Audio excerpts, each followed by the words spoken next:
In this episode of Film Stock Reviews, I'm reviewing Blonde. Blonde premiered on Netflix on September 28, 2022, and it stars Ana de Armas as Marilyn Monroe.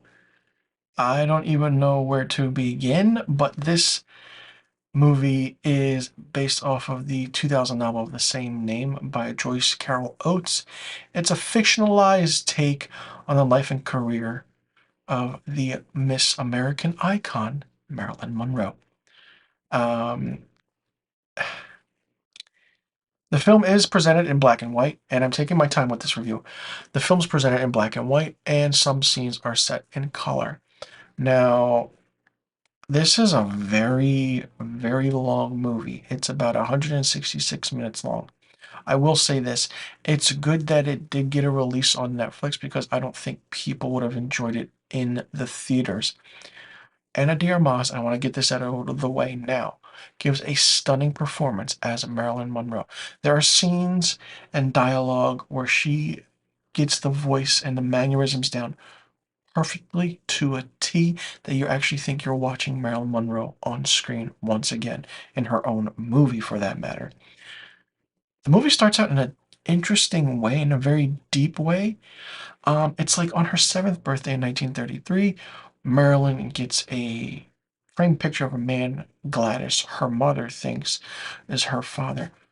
Gladys, the mother, kind of almost drowns Norma Jean in a bathtub, so to speak, and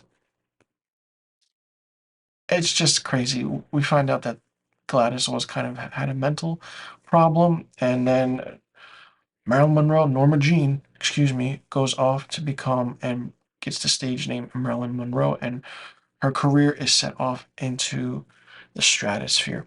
Now, I don't want to say each, but there are slow scenes in this where it goes through every aspect of her life from her working on Niagara to the 7 Year Itch to Some Like It Hot. And it's absolutely mesmerizing to me how certain aspects are done.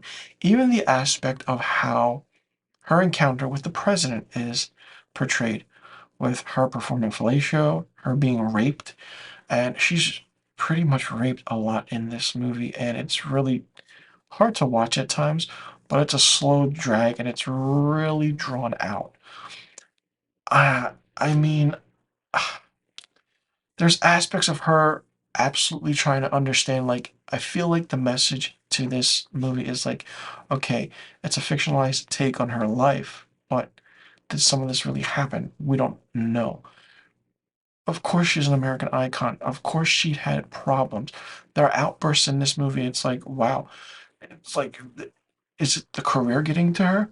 Because there is an instance, and I believe, where, if I'm not mistaken, because it was such a long movie, that Norma Jean is basically like, you know, herself. But she's like crying, and it's in the trailer. And she's like, okay, Marilyn will be here soon. And all of a sudden, she just stops crying and turns into Marilyn Monroe, starts laughing and smiling. The nuance and the aspect of how she can turn into that character with a switch of a on off is just absolutely crazy. And Anna de Armas is absolutely gorgeous as a woman.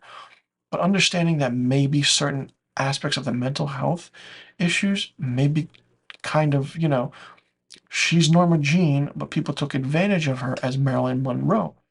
And the whole aspect of the barbiturates and how she overdosed, her life changing when she's married to Joe DiMaggio, the affairs that she had, it's all touched on. It's basically every single thing is touched on in this film. I mean, it was a well done movie in a way, but I want to say that Andrew Dominic, who wrote and directed this film, kind of exploited her in a way, but we don't know that for sure. Um, the graphic sexual content is there. It's NC-17. It's one of the first NC-17 films that Netflix has released, and it's been a very, very long time since there's been an NC-17 movie released in Hollywood, and I'm very surprised that this was that. I'm pretty sure if they cut it down, it would have got an R rating, or maybe if there was only one scene of the sexual content that is graphic in nature.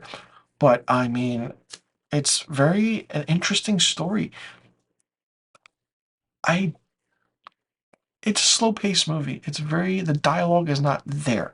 It's very nuanced. It's very repetitive in a way. We understand that she's Norma Jean. We understand that she's Marilyn Monroe. But also the aspect of her trying to find her way between playing Marilyn and her actually being Norma Jean is interesting. The great iconic white dress scene, subway scene from the 7 Year Itch is in it. Her working on The Gentleman Before Blondes is in it. I mean, the big aspects of her life and the films that she was in are in this. And I do want to say that Chris Lemmon, Jack Lemmon's real life son, played his father in this film. Uh, it's I don't know where to say. I kind of want to say I did like it, but I didn't. I didn't enjoy the film. I felt like there are things that should have been left out.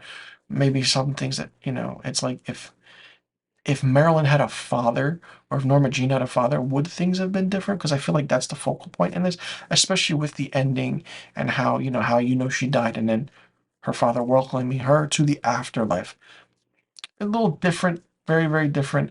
Um, it's the traditional biographic story that we know, and it's a psychological drama. It's a really, really pronounced psychological drama. And like it's the aspect of, will Anna de Armas get nominated for an Oscar for her role? Yes, she will, for sure. She gives a stunning performance, and like I said, there are aspects with the camera movement and the camera angles from a distance where she does look like Marilyn Monroe. Even in the press pictures and in the advertising and marketing, I mean the picture, the poster for the film looks exactly like Marilyn Monroe. But like I said, I'm curious to see if she will get nominated by the Academy, and will she win it? It's tough to say. It's really tough to say. I'm pretty sure she's is the front runner, but then anything can happen with who can win the award. It's going to be interesting. It's going to be really, really crazy to see what happens. For me, Blonde gets 2 out of 5 stars. Let me know in the comment section below what you thought about Blonde, starring Anna de Armas as Marilyn Monroe. Did you like it? Did you not like it? What did you think of it? Did you like the aspect of how things were portrayed in this film? Do you think it did deserve the NC-17 rating? What did you think about Andrew Dominik's writing and his directing? And do you think you see this movie being remembered for what it is? Or do you think it did exploit Marilyn Monroe?